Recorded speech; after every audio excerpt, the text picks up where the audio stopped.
Across the country, schools have opened their doors to a new school year while striving to keep children and educators safe. The Biden administration is stepping in with new measures to support school and district leaders to manage these challenges.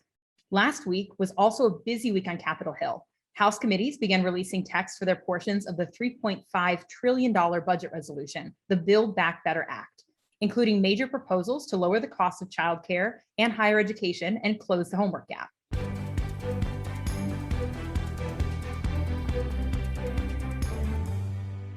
Hi, I'm Jen Ellis, and I'm joined today by Ann Hyslop. Ann, let's begin with an update on school reopening and the debate over mask and vaccine requirements. Thanks, Jen. To keep educators, students, and families safe, President Biden announced that workplaces with over 100 employees must require their workers to get vaccinated or submit to weekly testing under a new emergency rule from the Occupational Safety and Health Administration, or OSHA. While this mostly concerns private employers, public school personnel in 26 states will be affected because they have state-level OSHA safety plans. This means that in many states, like Tennessee and Arizona, where state laws ban vaccine requirements, educators and other school staff will need to get vaccinated to protect themselves and those around them. In addition, the president is requiring COVID vaccinations for all staff in Head Start and Early Head Start programs and in schools operated by the Department of Defense and Bureau of Indian Education. On top of efforts to increase vaccinations, the White House is launching a grant program to reimburse school officials who've been penalized by their states or localities for requiring masks and other COVID-19 protections.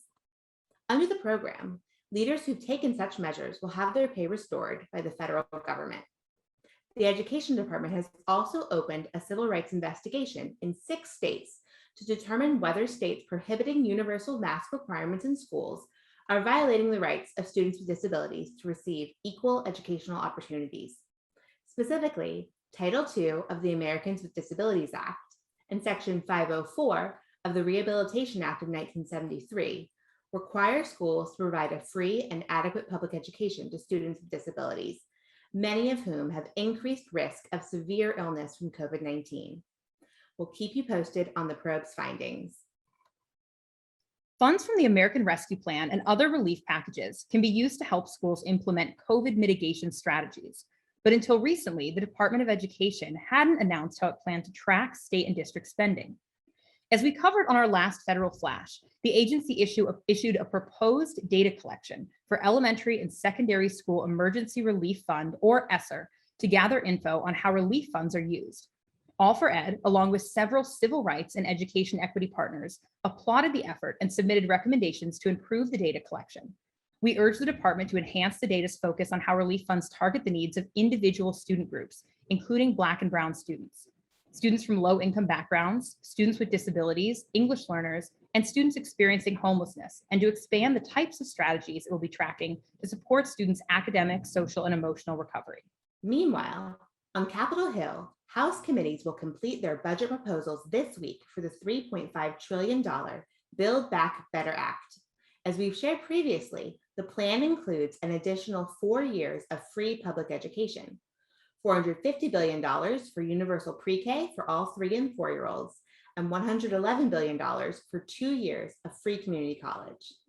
The House Education and Labor Committee's plan also includes nearly $82 billion for school infrastructure, $1.1 billion for educator development programs, a $500 increase to Pell Grants, and significant support to HBCUs and other minority-serving institutions.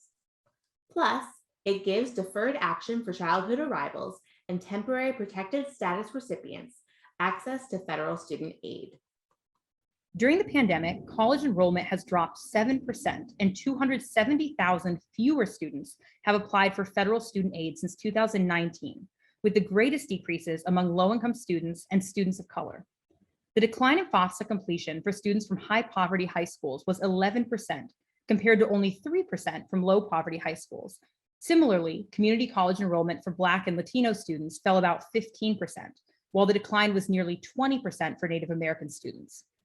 All4Ed, along with 6 other education and civil rights organizations, released a new report asking Congress to use college and high school programs as a tool to boost post-secondary access and success in the Build Back Better Act. As our president and CEO, Deborah Delisle, put it, quote, dual enrollment and early college programs are critical to improving college retention and completion for students, particularly for low-income and first-generation students, end quote. Yet if community college is made free without also making early college credits free, there may be an unintentional disincentive for students to participate in dual enrollment programs.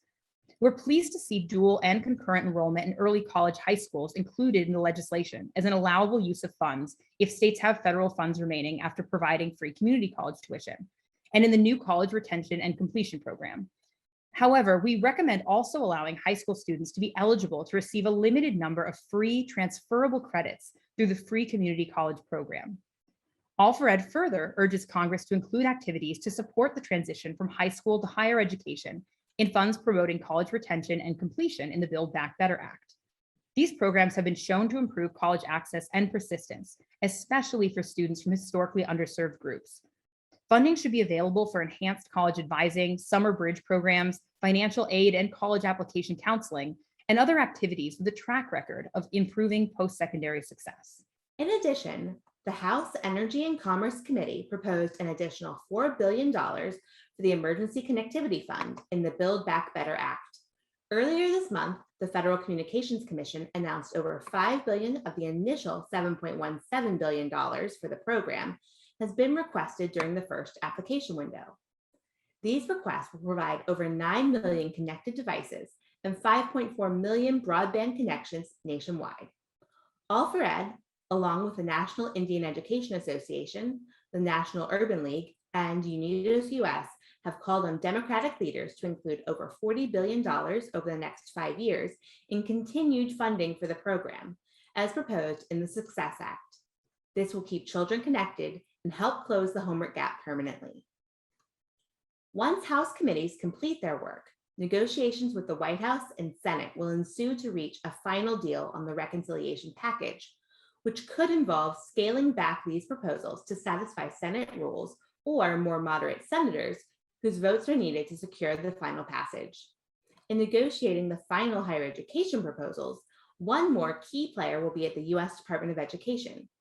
James Kvaal has been confirmed by the Senate to serve as Undersecretary of Education. As always, we'll keep you posted. That's all for today. For an alert when the next Federal Flash is available, email alliance@all4ed.org. Thanks for watching. Federal Flash is the Alliance for Excellent Education's video series on important developments in education policy in Washington, D.C. Watch online at all4ed.org/federalflash, subscribe to our YouTube channel, or listen to Federal Flash wherever you get your podcasts.